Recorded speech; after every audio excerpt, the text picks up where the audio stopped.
Hoje vou falar sobre as 3 ações que comprei no mês de janeiro, falar sobre os fundamentos e, melhor, contar-vos exatamente as minhas teses de investimento em cada um dos ativos. Por isso, vamos a isto. We want to see what has caused businesses to go bad, and the biggest thing that kills them is complacency. The single most important thing to me in the stock market for anyone is to know what you own. The world does not belong to the pessimists, believe me. Antes de avançares para a primeira compra, relembra que podes comprar a ação deste canal subscrevendo lá em baixo no botãozinho vermelho. E o custo é zero. E melhor de tudo, garante um retorno em dividendos semanais, pago em vídeos sobre finanças e investimentos. Mas estás aqui é para ouvir falar de ações e por isso vamos já passar à primeira. Ação número 1, Dropbox, ticker symbol DBX, 5 ações compradas no dia 20 de janeiro a 22,25 dólares. A Dropbox é uma das minhas posições em ações individuais e das poucas que em janeiro me fez ter vontade de aumentar a posição. E foi exatamente isso que fiz no dia 20 de janeiro. E com estas 5 ações extra, posso dizer que estou satisfeito com a minha posição atual, que agora está numas astronómicas 50 ações. Mas vamos falar agora da empresa e todas as infografias que vais ver daqui para a frente são da apresentação do Q3 da empresa aos investidores. A Dropbox evoluiu de uma empresa simples de armazenamento em cloud nos seus primórdios para um verdadeiro ecossistema do cloud que eles gostam de aplicar Smart Workspace. Não sei se usas a Dropbox ou não, mas se usares, sabes que aquilo é bem diferente do Google Drive. Está bem desenhado, com o foco no utilizador final, o que torna o software super intuitivo e fácil de usar. Algo que, por exemplo, eu não sinto no Google Drive, que acho 1000 vezes mais confuso e, sinceramente, quando uso, perco-me um bocadinho no processo.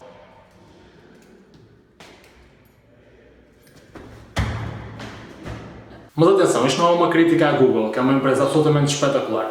A verdade é que eles usam o Drive deles como um complemento aos serviços que eles prestam, os serviços principais como o Gmail e os motores de busca. E é por isso que, obviamente, eles não vão usar recursos de forma a deixar a cloud deles super linda e fácil de usar. Por isso, simplesmente vão usar o suficiente para deixá-la funcional. Mas com a Dropbox, tu tens esse produto, o que facilita imenso a navegação entre ficheiros, especialmente em ambientes de trabalho partilhados entre equipas, que são cada vez mais o foco da empresa, especialmente após a reestruturação anunciada há 2 semanas. E aqui, para além de eles terem um melhor design, eu acho que eles têm várias ferramentas para acrescentar valor ao seu utilizador.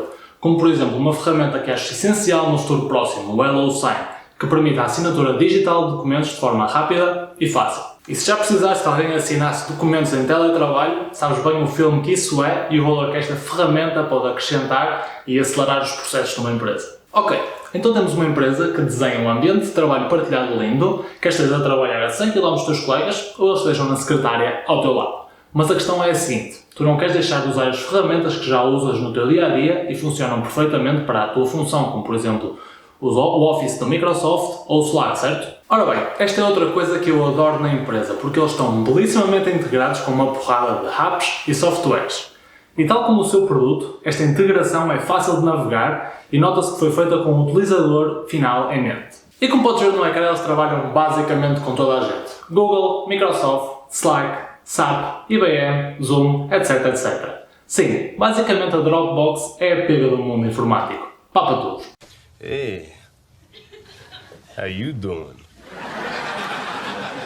Já te falei do negócio e porque gosto deles, especialmente nesta mudança de paradigma para o trabalho remoto e para ambientes de trabalho partilhados. Mas agora vamos falar dos números.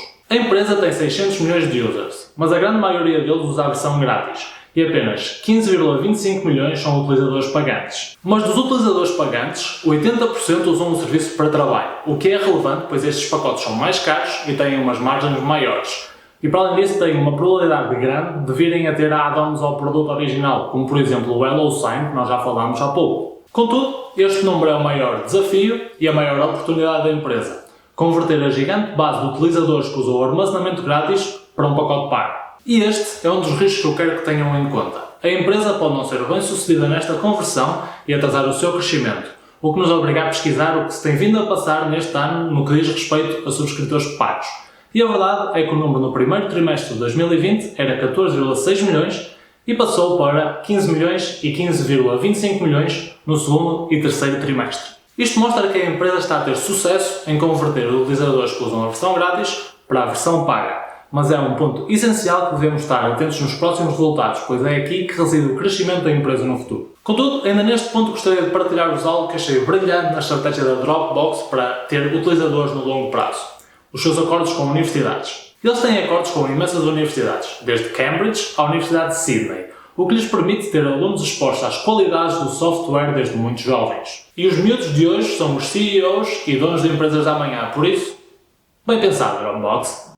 Yeah, man, I think Mitch was beautiful because he's got good brains.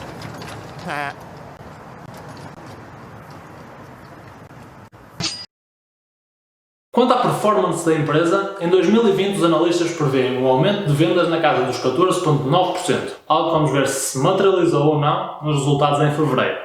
Para além disso, prevêem uma continuação do crescimento de 2 dígitos no ano de 2021, com um crescimento de 10,6%, e era extremamente importante que este crescimento na casa dos 2 dígitos continuasse durante muitos anos. Quanto aos resultados, temos tido algo que eu gosto sempre de ver nas minhas empresas, com os analistas nos últimos 90 dias aumentarem frequentemente as estimativas de lucro por ação.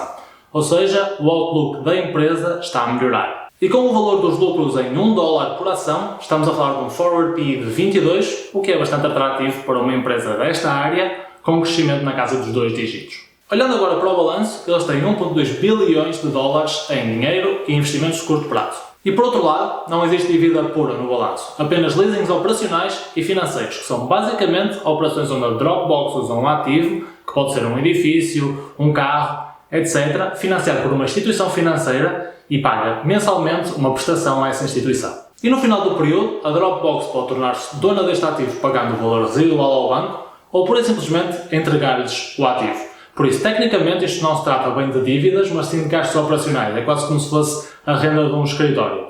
E estes valores estão na casa de 1,1 bilhão de dólares, o que com 1,2 bilhões de dólares em cash não representa uma preocupação para mim. Em suma, o balanço é bastante sólido, mas queria deixar uma nota para perceberem uma linha que está registada no passivo. E esta rúbrica é a receita diferida, que é registada como um passivo. Aquilo será a receita de anuidades que são pagas à Dropbox no momento em que o cliente compra, por exemplo, uma anuidade de 1 ano e que têm que ser registadas no balanço como passivo até o serviço ser consumido pelo cliente. E é normal que este valor seja alto porque a Dropbox funciona à base de subscrições e vai ser sempre uma rúbrica a ter no balanço desta empresa, o que não significa que seja uma dívida, mas sim uma receita futura da qual já recebeste o dinheiro. Basicamente, contabilizes.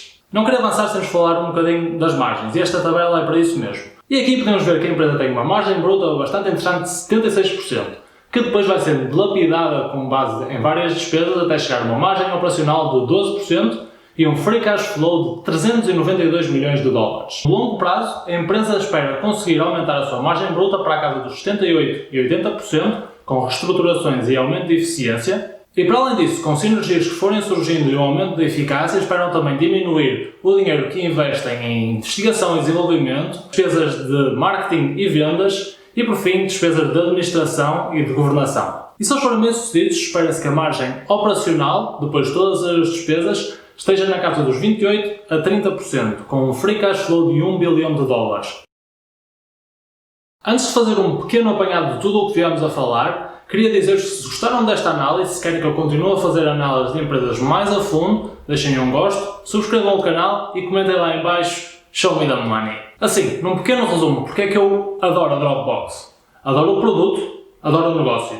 Tem um bom balanço, é uma empresa com boas perspectivas de crescimento e espera-se que consigam melhorar as suas margens. Para além disso, a avaliação é perfeitamente razoável. E por isso, a Dropbox é uma das minhas maiores posições neste momento, com 50 ações na posição e um preço médio de 19,05 dólares. E esta é uma ação que eu espero manter no longuíssimo prazo, porque acredito que tem tudo para se tornar um monstro de cash flow. Contudo, irei rever a minha posição se a empresa falhar em converter mais utilizadores para modelos pagos e se falharem em aumentar as margens de lucro no longo prazo como previsto. E agora vou juntar as ações 2 e 3, porque elas são ETFs e são bastante parecidas. Eles foram os ETFs Eurostoxx 50 e o iShares MSCI Japão. Ok, comprei 2 ações do ETF europeu a 36,48 euros e 3 ações do ETF japonês a 13,95 euros. Ambas as transações foram feitas no dia 4 de janeiro. Como viram, na minha análise da Dropbox, eu gosto de analisar empresas e negócios e gosto de investir nessas empresas em que vejo um grande potencial. Mas eu também sou um crente na estratégia de investimento passiva que é tão querida ao FIRE e sei que posso falhar nas minhas análises e previsões. E por isso, parte do meu dinheiro que é alocada para comprar ações vai para comprar o mercado inteiro, com recurso a estes ETFs. Assim, garante uma imediata diversificação por muitas empresas e muitas geografias, com o retorno médio esperado do retorno desses mercados. A estratégia é muito simples. Basicamente, façam dollar cost averaging todos os meses, comprando ETFs. E o ETF do Japão e o ETF das 50 maiores empresas da Europa são dois desses ETFs que entram na estratégia. Mas agora tu perguntas o que raio é um ETF? E como é óbvio, eu tenho de explicar, porque senão sou um youtuber de cara. O princípio destes fundos é muito simples, é representar o mais fielmente possível o índice que eles seguem. E vamos dar, por exemplo, o índice europeu. Neste fundo, a BlackRock irá tentar sempre ter o capital alocado o mais próximo possível do Eurostoxx 50, que é composto pelas maiores empresas europeias nos seus respectivos setores. Podes ver isto como uma foto do grande cedo empresarial europeu. E ao comprar o ETF, tu estás a tornar-te dono de uma pequena parte deste império. E a lógica da composição do fundo tem em conta o tamanho da empresa em comparação com o bolo total das empresas que compõem as 50 maiores empresas da Europa. Para explicar melhor, vamos usar um exemplo com valores abstratos. Vamos pensar que as 50 maiores empresas valem 1000 euros e o SAP, que é uma dessas 50 empresas, vale 30 euros.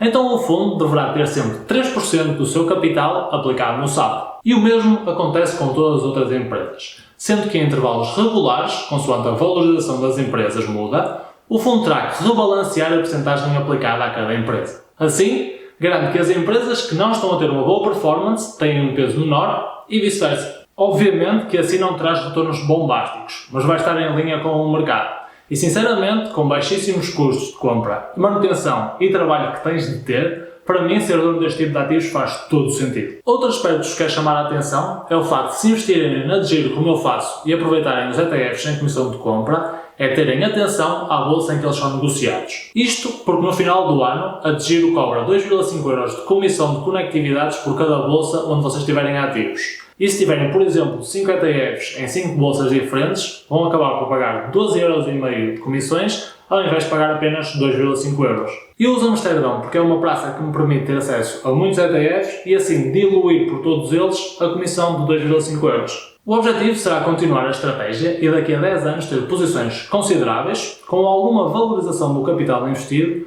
mas acima de tudo que me pague um dividendo considerável e constante. Desta forma, os ETFs servirão como uma fonte de rendimento extra que poderei utilizar para alimentar a minha vida no FIRE ou para investir em outros ativos. Malta, isto foi tudo e vemos por hoje. Quero relembrar que eu não sou um conselheiro financeiro e isto não é um aconselhamento para investir. Contudo, se gostam destes vídeos onde eu exploro a fundo empresas e vos mostro os negócios e os números, por favor, deixem o vosso like e comentem lá em baixo a pedir mais vídeos como este. E se ainda não subscreveram, força, porque eu preciso da vossa ajuda para levar este tipo de conteúdo a cada vez mais pessoas. E até nos encontrarmos de novo, que o mercado seja convosco.